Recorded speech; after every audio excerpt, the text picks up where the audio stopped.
Como dice el general Rito Alejo del Río, ¿cree usted que las cosas no están tan mal como él dice? Entonces sí, dentro de estas preocupaciones, ¿no?, veíamos como una especie de salto al vacío lo que era esta jurisdicción especial.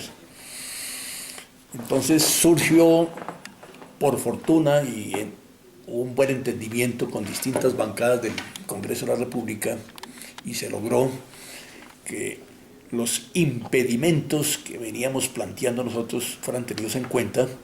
Se aprobó en el Congreso y en este momento está en revisión constitucional. Si estos impedimentos son aprobados por la Corte Constitucional, se aplicarían, y eso significaría que por lo menos el 50% de los actuales magistrados tendrían que dejar sus cargos. En esas condiciones, ¿no?, ya sería una mayor garantía para los miembros de la fuerza pública respecto a quiénes no serían los que iban a aplicar esta jurisdicción. Y luego fíjese usted, yo tengo bastantes dudas con respecto al gobierno de Duque, porque fíjese que el foro militar fue Uribe el que lo quitó. Con lo cual, ¿qué expectativas tiene usted? ¿Es más optimista que no cometa los mismos errores que Uribe? A ver, el tema de la justicia penal militar y el fuero militar, efectivamente, sobre ese tema lo discutimos directamente con el presidente Uribe y él reconoció su error. Y pidió a quien en ese momento era su ministro de Defensa, señor de apellido Espina, que fue quien hizo el famoso convenio con el fiscal de la época, con Iguarán, que viniera aquí y diera las explicaciones, porque él también se sintió engañado. Él no pensó, ¿no?, que ese convenio tuviera los alcances que se le dio, con lo cual desapareció totalmente la justicia penal militar. Él reconoció ese gran error. Ahora el doctor Duque ha hablado, ¿no?, de recuperar la justicia penal militar y recuperar ese fuero. Y él considera, pues, de que al igual que en muchos países democráticos del mundo, ¿no?, tiene plena vigencia, aquí debe ocurrir algo similar. Es parte de su proyecto político y ojalá que eso resulte como un hecho en el periodo presidencial que le corresponde.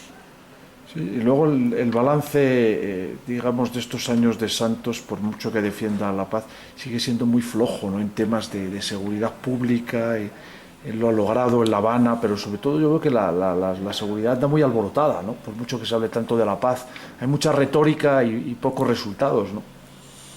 Bueno, sobre ese tema tenemos suficiente información de lo que realmente ha acontecido y sobre todo que hemos tenido, pues, distintas fuentes que nos han confirmado, pues, esa gran preocupación en el sentido de que este fue un engaño total, ¿no?, y que al final lo que se anunció no se dio. Y no se va a dar no solamente porque no se cumplió por parte de la contraparte, que en este caso sería esta organización terrorista FARC, sino también por los compromisos que adquirió el gobierno, una implementación supremamente costosa, ¿no?, muy difícil, ¿no?, de llevar a cabo, lo cual va a generar cualquier cantidad, pues, de conflictos para el momento que tiene que recibir el nuevo gobierno del presidente Duque. Fuentes muy serias con quienes nos hemos reunido y discutido el tema, como es el caso de las Naciones Unidas, coinciden con nosotros, ¿no? Una cosa fue los que se presentaron, ¿no?, con el propósito de desmovilizarse, ¿no?, y otra cosa es los que realmente quedaron. Esas horas de concentración están prácticamente vacías.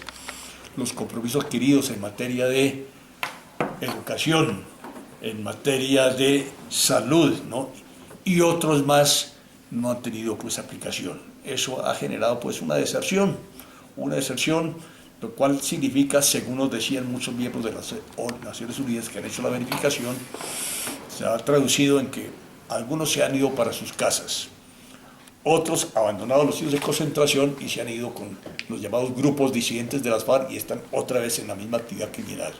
Otros se han incorporado a otras organizaciones, bandas criminales, ELN, EPL, en distintas zonas. Otros se fueron de los centros de concentración y crearon sus propios guetos, ¿no?, en distintos lugares del país. Eso no funcionó. Sí, y luego, fíjese, el ministro de Defensa, el saliente, Me llamó mucho la atención cuando comenzó el año que se estaba eufórico por los datos de homicidios, ¿no? Y hablaba de 13.000 homicidios. A mí me parece un dato brutal, un dato altísimo. No es para estar muy optimistas, por mucho que lo quiera comparar con lo que pasó hace 20 años, ¿no? Que el proceso de paz no ha significado y no tiene una traducción inmediata en un mejoramiento, ¿no?, de la seguridad pública, ¿no cree? Bueno, yo no sé de dónde toma el ministro de Defensa esos datos y esas cifras, porque hay otras fuentes también muy creíbles a nivel regional, a nivel territorial, ¿no? Alcaldes, gobernadores, ¿no? Donde se quejan que estas incidencias de estas características, ¿no?, se han incrementado, ¿no?, exponencialmente. Hay zonas como la región sur del país, donde está el departamento del Cauca, Nariño, Putumayo, en la zona fronteriza con Venezuela, Arauca, Guajira, Catatumbo, en la costa pacífica, en Chocó, departamento del Valle, es decir, donde esa criminalidad se ha incrementado, pues, ¿no?, en forma alarmante. Así pues, de que esas no son cifras que se pueden utilizar para tratar de demostrar lo que no está ocurriendo. La situación ética de inseguridad generalizada es bastante preocupante, ¿no? Se requiere una acción de gobierno, ya lo ha dicho el presidente Duque, ¿no? Uno de los temas que le planteamos en una reunión que tuvimos con él hace algún tiempo fue el de la necesidad de incrementar el pie de fuerza, ¿no?, tanto de las fuerzas militares como de la Policía Nacional, para poder hacer un cubrimiento total del territorio nacional y evitar que se desborde o se siga desbordando esta criminalidad. Sí, luego hay un aspecto que a mí algunos expertos en temas de seguridad me señalaban y que le quería preguntar y que tengo curiosidad en saber un poco su opinión. ¿Cree usted que en Colombia se debería hacer como en otras partes del mundo, que la Policía Nacional está totalmente separada del Ejército? La experiencia nuestra nos permite dar una respuesta clara y contundente. No. Es más, muchos países han venido aquí a mirar cómo ha sido esa relación y esa actuación o interacción de policía y fuerzas militares y han encontrado, ¿no?, con mucha satisfacción, que ha sido la mejor solución. Mientras actuamos coordinadamente al interior de un mismo ministerio como está ahorita establecido, dependiendo de la Policía Nacional, del Ministerio de Defensa, ¿no?, ese trabajo de equipo, ese trabajo en conjunto, ¿no?, será mucho más rentable y mucho más positivo. La Policía Nacional nuestra tiene una capacidad, pues, para el combate, porque requiere esa capacidad por el tipo de organizaciones que hay que enfrentar. Esta organización, esta criminalidad, estos grupos armados ilegales, no permiten que la policía tradicional, ¿no?, la que siempre se utiliza para áreas urbanas, ¿no?, puedan actuar en las mismas condiciones. Se requieren grupos especializados, ¿no?, de fuerzas especiales de combate, y eso ha resultado. Por eso se utilizan los helicópteros, por eso se hacen operaciones paralelas de tipo militar, por eso se están enfrentando con éxito muchas organizaciones como los llamados clanes, estos que han surgido en la región del Chocó y en el Catatumbo y en otras partes. Así pues, de que esa intención, ¿no?, que se dio en un momento y fue una de las presiones que tuvo las FARC en la negociación en La Habana de sacar la policía del Ministerio de Defensa, que casi se da, por fortuna no se dio, y desde aquí, desde la Reserva Activa, ¿no?, tomamos como tema, ¿no?, fundamental y ejercer presión ante las distintas entidades, ante el Congreso de la República y otros sectores de la sociedad para que eso no se diera. Por fortuna, por ahora se ha mantenido y ojalá siga así. Y luego también, aparte de la seguridad pública, fíjese, Colombia acaba con el mandato de Santos con el triste récord de ser el mayor productor y exportador de cocaína del mundo, ¿no? Se habla de 230.000 hectáreas, ¿no? ¿A qué se ha debido ese aumento exponencial en estos 8 años? Pues la gran demanda, pues obviamente, ¿no?, en términos comerciales, pues hace que los precios de este producto se disparen. Y cuando los precios se disparan, ¿no?, el negocio, ¿no?, obviamente mejora. Ahora, todas estas organizaciones que se crearon alrededor de estos grupos terroristas, FARC, ELN, EPL, para el manejo, ¿no?, del narcotráfico como un recurso de ingresos, no se ha venido perfeccionando. Ya han encontrado grandes aliados también en países fronterizos. Tenemos el caso de Venezuela. Con Venezuela simplemente lo que hay es una sociedad, ¿no?, de estos criminales, ¿no? De estos líderes encargados del narcotráfico, para producir, para comercializar y para enviar, ¿no?, a distintos mercados, ¿no?, a nivel mundial el producto terminado. En eso hay una corrupción generalizada, ¿no? El caso venezolano es oprobioso porque no solamente están en el negocio, también protegen a los líderes de las organizaciones, estas llamadas disidentes de las FARC, al otro lado de la frontera, ¿no?, allá muy protegidos, ¿no?, al igual que los del ELN. Ese problema del narcotráfico ha sido un problema, ¿no?, que ha disparado, ¿no?, todo este fenómeno de inseguridad, todas estas cosas que están ocurriendo, el asesinato de los líderes, ¿no?, es un tema muy preocupante. ¿Por qué? Porque hay una cantidad, pues, de intereses encontrados entre quienes, por distintas razones, los que han querido, pues, ¿no?, matricularse con la sustitución del cultivo, ¿no?, hay quienes se oponen porque están en el negocio, y esos que lideran son asesinados. Hay otros que lideran otros tipos de intereses, ¿no?, con las comunidades indígenas, por ejemplo, que se oponen por razones de distinta índole, de tipo cultural, ¿no?, para evitar que esto suceda en su territorio, la explotación de la minería ilegal y este tema, pues, de los cultivos ilícitos, y también son asesinados. Entonces, pero todo gira, ¿no?, alrededor de un factor, ¿no?, que es el que los identifica, y es el tema, ¿no?, relacionado con el narcotráfico. Es el generador de la violencia, y mientras eso no se llega a un control definitivo, la situación va a ser muy difícil. Ese crecimiento que usted dice, pues, es realmente alarmante y preocupante, ¿no? Sobre todo va en creciendo, porque en la medida, pues, en que se va atacando el fenómeno, los cultivos o distintos apartes o sectores de la cadena esa de producción, ¿no? Es decir, viene la resiembra y viene la vinculación de mayor gente y las organizaciones crecen, ¿no?, y es un asunto que va a tener que enfrentar el gobierno con mucho rigor.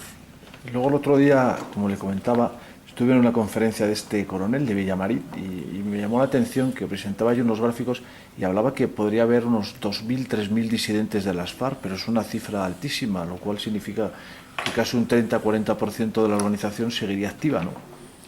Bueno, en una reunión que tuvimos con las Naciones Unidas aquí en Acore, se hablaron de cifras. El estimativo en esa época era más o menos, ¿no?, de 1.200, ¿no?, a 1.500, estamos hablando de hace un año. Pero lo cierto es que sí han venido creciendo esas llamadas disidencias. Y no tiene nada extraño de que estas cifras que utiliza el coronel Villamarín no coincidan con lo que realmente está ocurriendo. Que en este momento son 19 grupos disidentes. Muchos. Son 19 grupos que por ahora actúan desarticuladamente, pero ellos tienen la intención, ¿no?, de buscar, ¿no?, algún mecanismo que les permita, pues, ¿no?, actuar, ¿no?, en forma unificada y coordinada, y donde no se les ataque con toda la certeza, perdón, con toda la dureza, ¿no? Eso lo pueden lograr y sería mucho más difícil de confrontar. Sí. Y luego, finalmente, ¿cómo ve el proceso de paz con el ELN? Que siempre ha sido complejísimo eso, ¿no? Digamos, ¿qué condiciones ponen ustedes previas para ese diálogo, no? Bueno, ese es un tema que hemos discutido mucho al interior de la mesa de trabajo de la Reserva Activa, y sobre eso, pues, tenemos mucha información y mucha preocupación. Hemos seguido de cerca todo lo que ha sido ese intento de negociación por parte de este gobierno saliente, y hemos encontrado, pues, que ha sido un total fracaso. Las razones: la primera, de que es una organización, ¿no?, que por la forma como se encuentra y ha venido actuando, no tiene una unidad, ¿no?, de mando ni de control. Quienes actúan como negociadores son unos representantes, ¿no?, que no tienen la autoridad para tomar, ¿no?, decisiones de lo que se acuerde o de lo que se llega a pactar. Cada cuadrilla, ¿no?, o los frentes que llaman, actúan de forma independiente.